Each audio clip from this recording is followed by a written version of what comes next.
नमस्कार दोस्तों, आप सभी लोगों का फिर से मेरे चैनल पर स्वागत है। तो आज इस लेक्चर पर मैं आपको बताने जा रहा हूं कि कंटिन्यूअस डिस्ट्रीब्यूशन ऑफ चार्ज क्या है।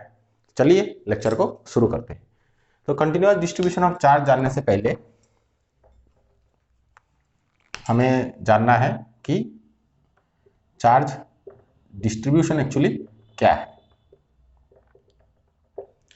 तो चार्ज डिस्ट्रीब्यूशन का मतलब कि यहाँ पे आप वर्ड देखिए डिस्ट्रीब्यूशन और यहाँ पे हो गया चार्ज। चार्ज डिस्ट्रीब्यूशन का मतलब सपोज आपके पास कलेक्शन ऑफ चार्जेस है और आप उन कलेक्शन ऑफ चार्जेस को कैसे स्पेस में आप अरेंज करना चाहते हैं। से फॉर एग्जांपल मैं आपको एक एग्जांपल के हेल्प से बताता हूँ कि सपोज आपने यहाँ पे 3 डायमेंशनल कोऑर्डिनेट सिस्टम यूज किया है, ठीक है।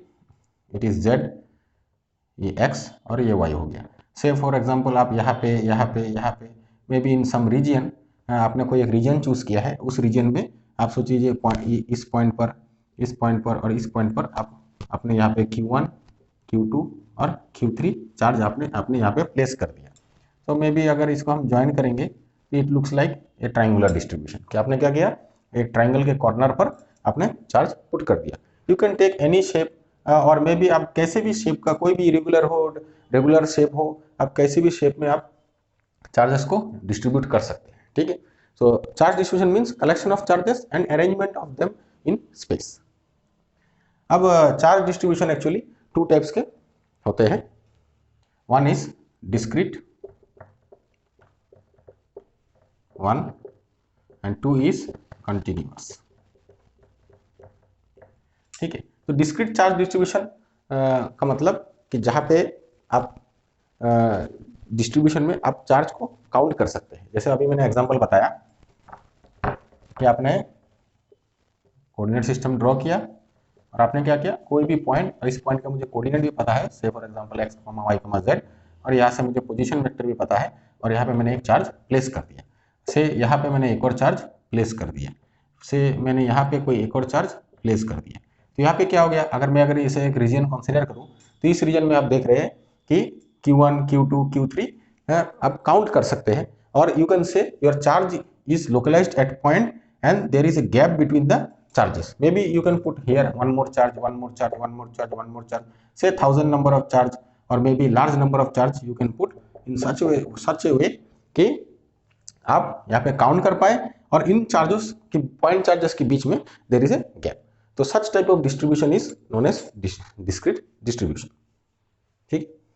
तो अभी हम बात करेंगे कंटिन्यूअस डिस्ट्रीब्यूशन के बारे में, जो कि इस लेक्चर का मेन टॉपिक है। So in case of continuous distribution का मतलब क्या है, तो देखिए सपोज आपके पास ऐसा वॉल्यूम है, आपने एक भी वॉल्यूम चूज किया और यहाँ पे सोच लीजिए 10 कॉलम चार्ज आपने चूज किया जो कि इस वॉल्यूम में स्प्रेड आउट है। Through out the volume it is spread out continuously, that means it is spread out like a fluid. कि सपोज आप सोच लीजिए कि इस वॉल्यूम के अंदर आपने वाटर फिल कर दिया। अगर आप वाटर फिल कर देंगे तो आपको वाटर कैसा लगेगा, वाटर इज लाइक, आपको वाटर कंटिन्यूअस हमको लगता है देखने में। तो वैसे ही ये 10 कॉलम चार्ज इस वॉल्यूम में मैंने क्या किया, स्प्रेड कर दिया कंटिन्यूअसली, ठीक है। That is known as continuous distribution of charge. So it is not necessary कि आपका जो चार्ज है it is always distributed continuously in a volume, it may be distributed in a surface, ठीक है। इस सरफेस में आप 10 कॉलम चार्ज को आप कंटिन्यूअसली स्प्रेड कर दीजिए। May be you can distribute your 10 coulomb charge along the line, ठीक है, continuously along the line. So यहाँ पे मैं वॉल्यूम ड्रॉ कर देता हूँ, surface and line. So in each of this region हम क्या कर सकते हैं कि हमारा जो चार्ज है उसको हम कंटिन्यूअसली डिस्ट्रीब्यूट कर रहे हैं, ठीक है।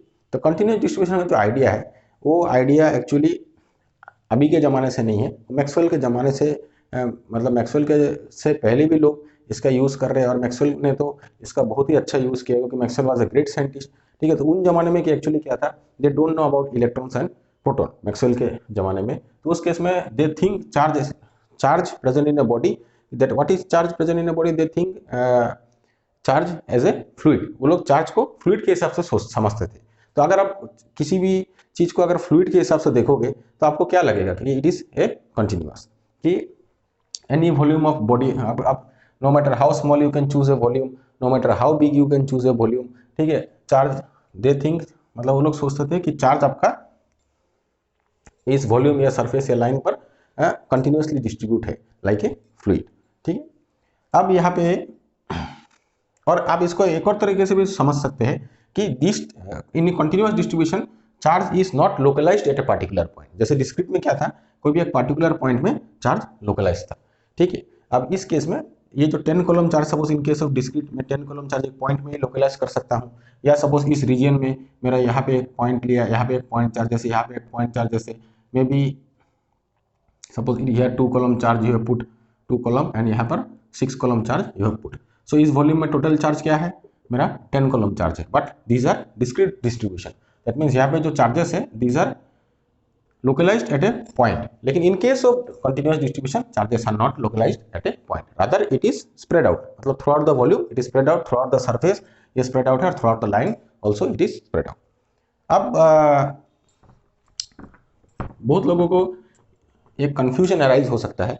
ठीक है, अगर आप इस continuous distribution को ऐसे अगर ऐसा सोच रहे हैं, सपोज कि इस वॉल्यूम में मतलब डिस्क्रीट डिस्ट्रीब्यूशन को साथ आप एनालॉजी लेके अगर ऐसा आप इंटरप्रेट कर रहे हैं तो देखिए मैं बताता हूं, तो उस केस में आप गलत साबित हो सकते हैं। तो जैसे अगर सोचिए कि सपोज आप सोच रहे हैं कि इस वॉल्यूम, ये मेरा वॉल्यूम है V, और इस पर आपने सपोज अपने huge number of point charges आपने पुट कर दिए, आपने इतने सारे पॉइंट चार्जेस इसमें पुट कर दिए कि such that there is no gap between the point charges. तो उस केस में you will run into a trouble, because आप क्या सोच रहे हैं, आप बोल रहे हैं कि पॉइंट चार्ज, दैट मीन्स हर एक पॉइंट में अपने चार्ज की वैल्यू आपने असाइन की है, नो मैटर वो जितना भी स्मॉल हो। तो अभी के जमाने में हमको पता है कि smallest unit of charge is 10⁻⁻19 coelom.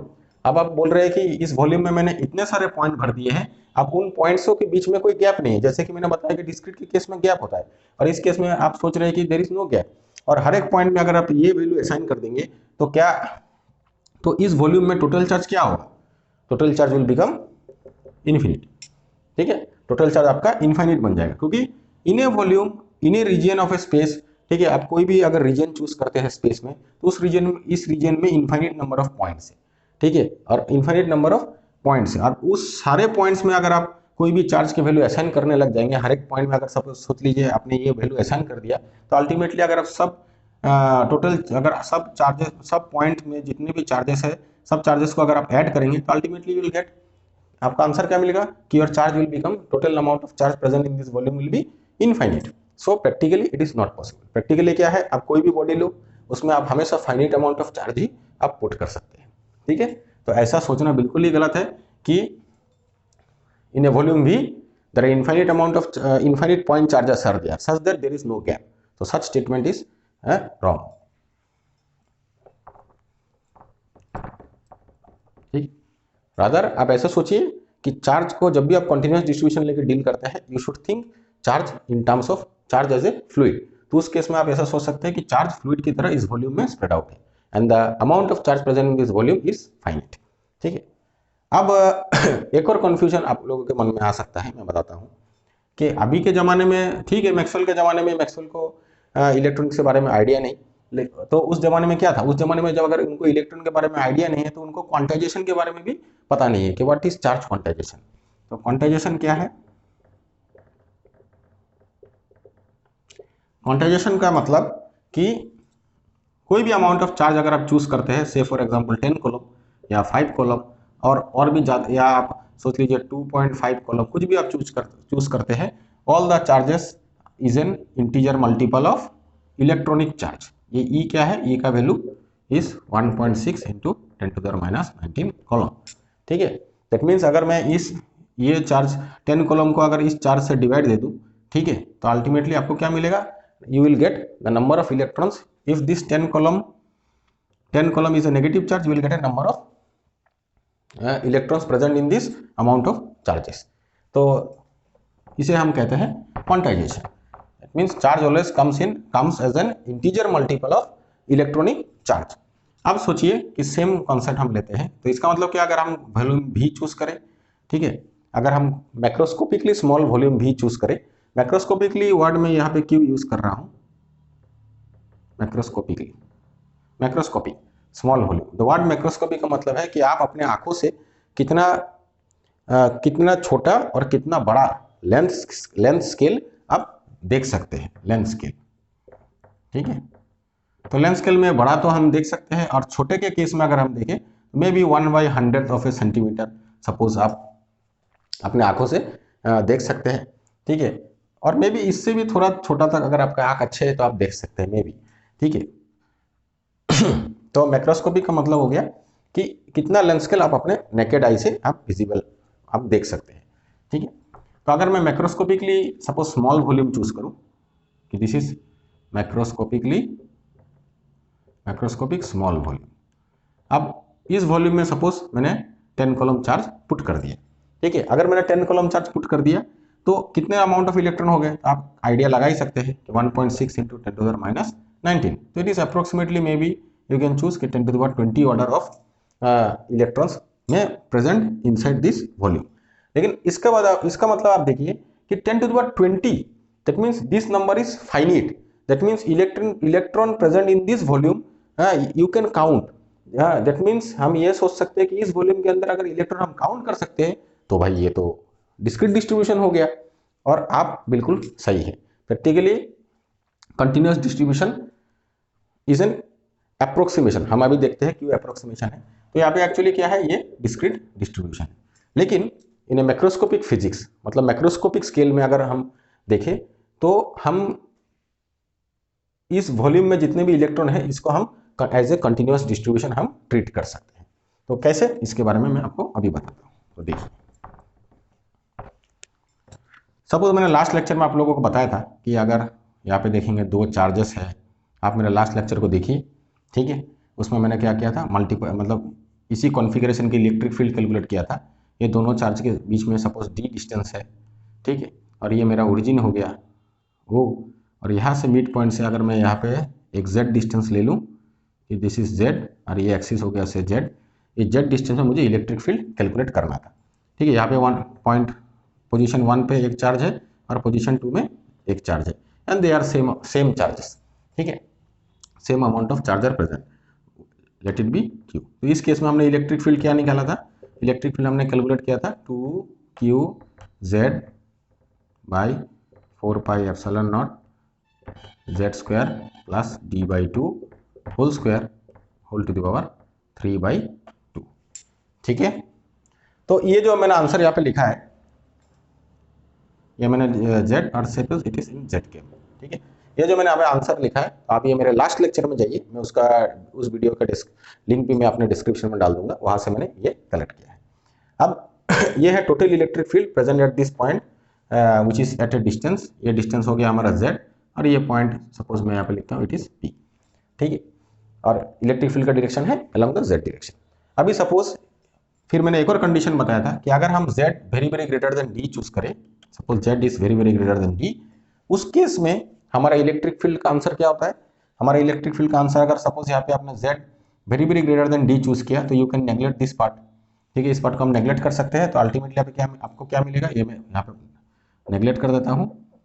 यहाँ पे देखिए z², यहाँ पे स्क्वायर, तो अल्टीमेटली हमें क्या बचेगा q, ये भी मैं हटा देता हूँ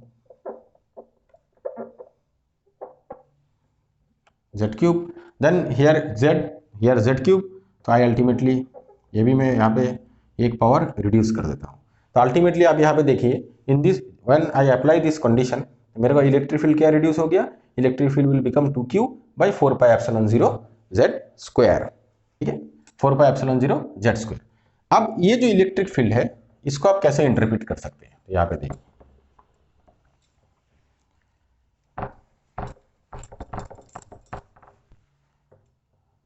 ये सेम कॉन्फ़िगरेशन में ड्रॉ कर लेता हूँ, और सपोज नाउ आपका z बहुत डिस्टेंस दूर में है कि your z is very very greater than d, इन दोनों के बीच में जो डिस्टेंस d, और सपोज ये चार्ज को मैंने एक वॉल्यूम में एंक्लोज कर लिया है v, यहाँ पे एक चार्ज है, यहाँ पे एक चार्ज है।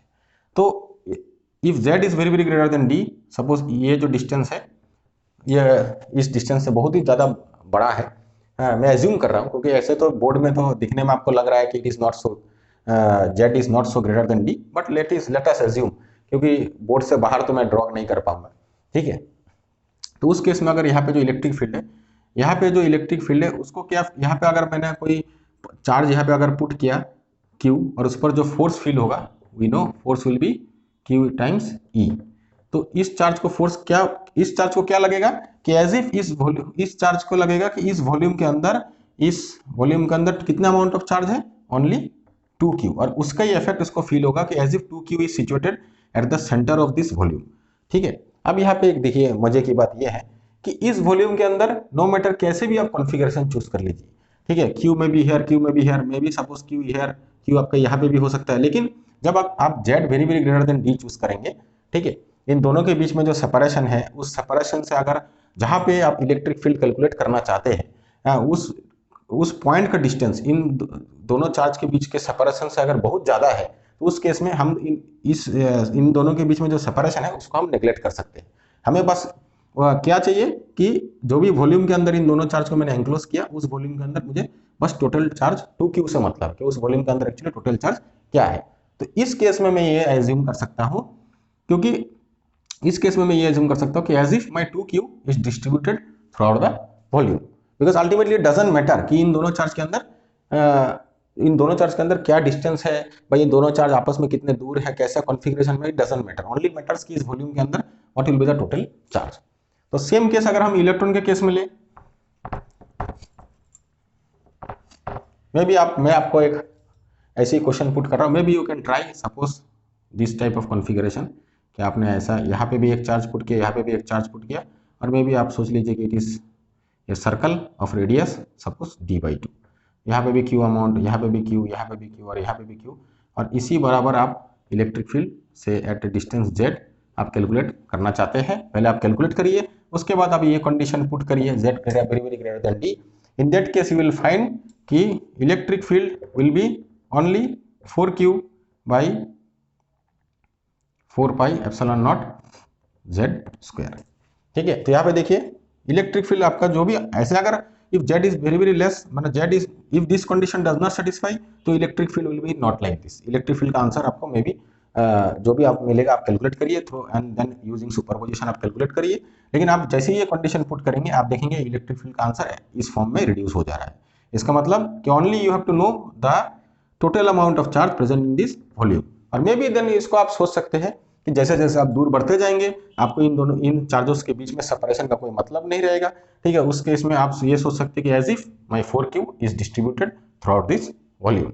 तो same case, though we know about quantisation, हम जानते हैं क्वांटाइजेशन के बारे में, लेकिन हमें पता है कि अगर हम मैक्रोस्कोपिकली स्मॉल वॉल्यूम चूज करें, कोई भी आप वॉल्यूम चूज करिए, तो उस केस में हम देख सकते हैं कि suppose this macroscopic small volume में contain huge number of electrons से, जैसे लास्ट केस में अगर मैं यहाँ पे 10 कूलम चार्ज पुट करता हूँ, तो यहाँ पे हम देखा थे कि 10⁻22 number of electrons is present inside volume. और इन प्रैक्टिकली ऑल्सो कोई भी मेटल का अगर आप मैक्रोस्कोपिक स्मॉल वॉल्यूम लेंगे, से फॉर एग्जांपल अगर आपने 1 सेंटीमीटर क्यूब ऑफ कॉपर ले लिया, ठीक है, तो आप कैलकुलेट करेंगे तो आपको देखेंगे कि approximately 10⁻22 number of electron is present in 1 centimetre cube of copper.